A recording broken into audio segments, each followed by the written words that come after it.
बिस्मिल्लाहिर्रहमानिर्रहीम, अस्सलाम वालेकुम। मैं हूं मखदूम शहाबुद्दीन। 23 दिसंबर 2025 मंगल का दिन। नाज़रीन इकराम, इस वक्त भारत और बांग्लादेश के दरमियान कशीदगी अपने उरूज पर है और भारत बांग्लादेश के बॉर्डर पर अपनी मिलिट्री डिप्लॉयमेंट बढ़ा रहा है। भारत के जो तज्ज़ियाकार हैं, जो नरेंद्र मोदी की हुकूमत के नाम निहाद तर्जुमान हैं, वो बांग्लादेश को हमले की धमकी दे रहे हैं कि भारत ना सिर्फ बांग्लादेश पर हमला करे, बल्कि जो भारत को बांग्लादेश की तरफ से एक थ्रेट है कि भारत की चिकन्स नेक बांग्लादेश के हाथ में आ सकती है और भारत के 7 सिस्टर स्टेट्स जो हैं वो भारत के हाथ से जा सकते हैं। तो भारत कल को बांग्लादेश के इस एम्बिशन को ख़त्म करने के लिए एज अ डिफेंसिव एक्ट, ये अब उनके तज्ज़ियाकारों का मौक़िफ़ है कि वो पहले ही बांग्लादेश पर हमला कर दे और बांग्लादेश के जो नॉर्दर्न एरियाज़ हैं, जो नॉर्थ वाली साइड है, उसके ऊपर अपना कब्जा जमा ले। यानी बांग्लादेश को दो लख्त कर दे, बांग्लादेश के दो टुकड़े कर दे। और ये अब भारत की तरफ से बातें की जा रही हैं। इंडियन नेवी जो है वो भी इस वक्त बुली कर रही है बांग्लादेश की नेवी को। बांग्लादेश जो है वो डट के खड़ा है। बांग्लादेश जो है वो बातों से या भारत की मिलिट्री माइट से या भारत की एक बड़ी इकोनॉमी होने से महरूब नहीं हो रहा। अभी बीएसएफ का जो जवान है, भारत की बॉर्डर सिक्योरिटी फोर्स, उसे जो बॉर्डर गार्ड्स बांग्लादेश हैं, बीजीबी, उन्होंने इनके एक एहलकार को भी गिरफ्तार किया है बॉर्डर के ऊपर। और भारत जो है वो लगातार इस तरह के एक्ट्स कर रहा है, अपने मिलिट्री गैरिजन्स, अपने टैंक्स, अपनी डिप्लॉयमेंट्स और बॉर्डर के ऊपर सर्वेलेंस। और अब मैं आपको ये भी बता दूं कि इस वक्त एक दूसरे के ऊपर पाबंदियां, दोनों मुल्क जो हैं, इतने हालात खराब हो चुके हैं कि दोनों मुल्क एक दूसरे पर पाबंदियां जो है वो भी आयद करते हुए नजर आ रहे हैं। यानी अब एक डिप्लोमेटिक बहरान जो है वो भी शदीद से शदीद तर होता हुआ बहुत वाज़े अंदाज में हमें नजर आ रहा है।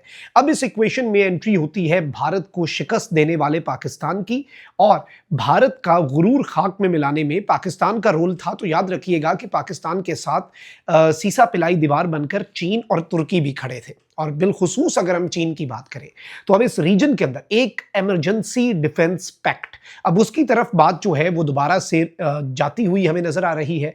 पिछले तकरीबन 5-6 महीने से हम लगातार जो रिपोर्टिंग कर रहे हैं, तकरीबन एक महीने में 2-3 मरतबा ऐसी डेवलपमेंट्स आती हैं पिछले 6-7 महीने से, जो कि मिलिटरली पाकिस्तान और बांग्लादेश के दरमियान बहुत बड़ी डेवलपमेंट समझी जा रही हैं। तो उस कॉन्टेक्स्ट में this is huge, this is big.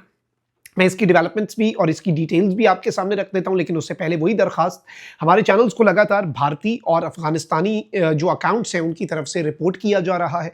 इस असर को ज़ाइल करना आपके हाथ में है। इस वीडियो को लाइक करें, एक के बजाय ज़्यादा से ज़्यादा कॉमेंट्स करें और वीडियो को मुख्तलिफ व्हाट्सएप ग्रुप्स में शेयर करना मत भूलें। नाज़रीन इकराम, सबसे इंपॉर्टेंट चीज़ तो आप इस चीज़ को समझ लें कि जो मिलिट्री के ट्रिप्स हैं, जो मिलिट्री के टूर्स हैं, बांग्लादेश की मिलिट्री के जो बड़े डेलीगेशंस हैं, हाई लेवल डेलीगेशंस हैं, वो पाकिस्तान का विजिट करते आए हैं इन द पास्ट 6 मंथ्स। और पाकिस्तान के तो जो डेलीगेशंस बांग्लादेश गए हैं उसकी मिसाल ही नहीं मिलती माजी में। मुझे लगता है कि जब से बांग्लादेश का क़याम हुआ है उस वक्त से लेकर 2025 के शुरू तक जितने पाकिस्तान और बांग्लादेश के दरमियान मिलिट्री विजिट्स हुए होंगे ना, उससे भी 5 गुना ज़्यादा मिलिट्री विजिट्स जो हैं वो पाकिस्तान और बांग्लादेश के इस 1 साल में हो गए हैं। और बांग्लादेश चूंकि अब भारत को एक थ्रेट के तौर पर देखता है, भारत को एक बुली के तौर पर देखता है, और भारत का जो पिछले कुछ अरसे से एक गुरूर था कि एक बहुत बड़ी वो इकोनॉमी बन गया है और इस खित्ते के हर मुल्क को भारत नीचे लगा लेगा और हर मुल्क जो है वो भारत की सुनेगा और भारत इस इलाके के अंदर एक अपने आप को मिनी सुपर पावर या अपने आप को अमेरिका, जैसे अमेरिका पूरी दुनिया को मैनेज कर लेता है ना, तो भारत को लगता था ये नेपाल क्या है, ये श्रीलंका क्या है, ये बांग्लादेश तो वैसे ही प्रॉक्सी था सीना वाजिद की हुकूमत के दौर के अंदर। और अब याद रखिएगा, पहले भारत की प्रॉक्सी का बांग्लादेश में से खात्मा हुआ जुलाई 2024 के इनकलाब में, और उस्मान हादी की शहादत के बाद भारत का अब जो रही सही कसर थी और भारत का खात्मा और जो नैरेटिव है, जो स्टांस है, जो वहाँ पर पब्लिक का एक सेंटिमेंट है अब जो बन चुका है, उसमें तो there is no way back. Bangladesh की हर आने वाली हुकूमत को एक मैसेज दे दिया गया है बांग्लादेश की अवाम की तरफ से। और इस सब के अंदर याद रखिएगा कि पाकिस्तान की मिलिट्री जो है, जब जॉइंट चीफ गए पाकिस्तान के, तो उस वक्त कहा गया भारतीय मीडिया की तरफ से कि इन्हें इंडिया बांग्लादेश बॉर्डर भी विजिट करवाया गया है।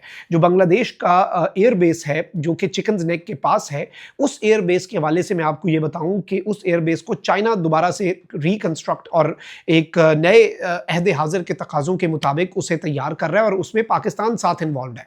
फिर JF-17 बांग्लादेश पाकिस्तान से लेने जा रहा है। J-10C मल्टी रोल एयरक्राफ्ट जो है वो चाइना से लेने जा रहा है। चाइना की सपोर्ट से पाकिस्तान और बांग्लादेश एक नया ब्लॉक बनाने जा रहे हैं, सार्क की रिप्लेसमेंट, एलिमेंट माइनस इंडिया, यानी जो प्रॉब्लमैटिक एलिमेंट था ना, जो मसला था सार्क के अंदर, जो सार्क को चलने नहीं दे रहा था, उसे हम आराम से उस नासूर को उठा के बाहर रख के एक नया ग्रुप बनाएं ताकि बाकी मुल्क तो अपनी कॉपरेशन बढ़ाएं, साउथ एशिया जो है वो प्रॉस्पर करे विद और विदाउट इंडिया। ये तो इंडिया की चॉइस है। तो इंडिया डिप्लोमेटिकली भी और बाकी भी अलायंसेस बनते जा रहे हैं। आपको याद होगा कि पाकिस्तान के CDF जो है उन्होंने भी और DGI-SPR ने हमारे साथ मुलाकात में भी ये स्टेटमेंट दी थी कि हम इस दफ़ा इंडिया को दूसरी साइड से भी घुस के मारेंगे। अब वो जो दूसरी साइड है वो कौन सी है? वो बांग्लादेश की है। अब वहाँ से पाकिस्तान कैसे घुस के मार सकता है, ये भी एक सवाल है। अच्छा, अब इसमें दो चीज़ें हैं, याद रखिएगा। एक तो पाकिस्तान और बांग्लादेश के दरमियान अब जो बाज़गश्त चल रही है वो एक ऐसे दिफाई मुआहदे की है। सऊदीया के साथ तो ये दिफाई मुआहदा ना कि एक पर हमला दोनों पर हमला, यानी जो नेटो का आर्टिकल 5 है, नॉर्थ अटलांटिक ट्रीटी का आर्टिकल 5 है, वही वाली बात। वो क्योंकि बड़ा अलायंस है उसमें attack on one is attack on all. अब यहां पर जो सूरत हाल है वो ये है कि एक पे हमला दूसरे पे हमला। अब इस तर्ज पर बेशक ना सही, लेकिन बांग्लादेश और पाकिस्तान जो है वो एक ऐसा डिफेंस पैक्ट साइन कर सकते हैं, देयर इज अ पॉसिबिलिटी, जिसमें ये हो कि एक मुल्क पे अगर कोई दूसरा मुल्क हमला करता है तो ऑब्वियसली जैसे बांग्लादेश है और पाकिस्तान, इन दोनों में से किसी एक के ऊपर अगर कोई एक मुल्क हमला कर रहा है तो ये दोनों एक दूसरे की स्पेस का इस्तेमाल करके लड़ेंगे खुद ही। मतलब फॉर एग्जांपल, अगर इंडिया के साथ पाकिस्तान की जंग हो जाती है तो पाकिस्तान बांग्लादेश की एयरफील्ड्स को, एयर बेसिस को यूज करके, पाकिस्तान एयरफोर्स का तैयारा हो, पाकिस्तान एयरफोर्स का ही पायलट हो, लेकिन we can use their resources या फिर उनकी स्पेस, और the same goes for Bangladesh. तो ये एक बहुत बड़ी चीज होगी। लेकिन अब जो सूरत हाल है वो क्या है? हमने JF-17 बांग्लादेश को देने हैं, उसमें टाइम लगना है। हमने बांग्लादेश के सारे टैंक्स जो हैं वो मॉडर्नाइज करने हैं, उसमें टाइम लगना है। चाइना ने J-10C और PL-15 मिसाइल्स देने हैं, उसमें टाइम लगना है। जंग पहले छिड़ गई है। भारत जो है वो अभी से बुली करना शुरू हो गया है। भारत अभी से मसल्स दिखाना शुरू हो गया है।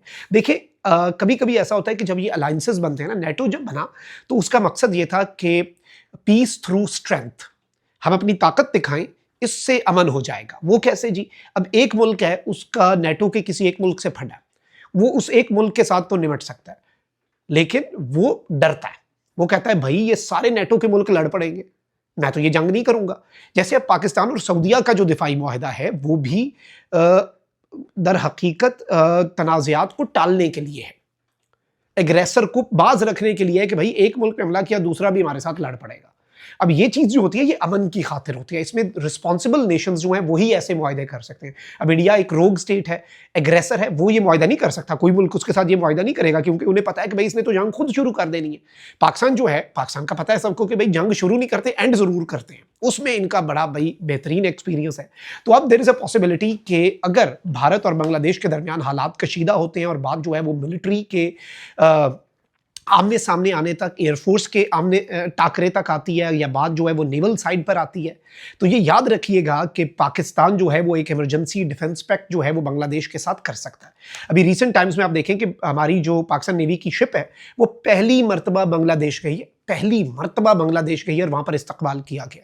जंगी मशक़ें ऑलरेडी हो रही हैं, डिफेंस के एग्रीमेंट्स ऑलरेडी हो रहे हैं, ये सब कुछ ऑलरेडी पाइपलाइन में है and we have already worked on it. लेकिन देयर इज अ पॉसिबिलिटी कि एक इमरजेंसी डिफेंस पैक्ट जो है पाकिस्तान और बांग्लादेश एट द अर्लीस्ट उसकी तरफ जाएं। अपना बहुत ख्याल रखें। अल्लाह निगहबान। पाकिस्तान जिंदाबाद।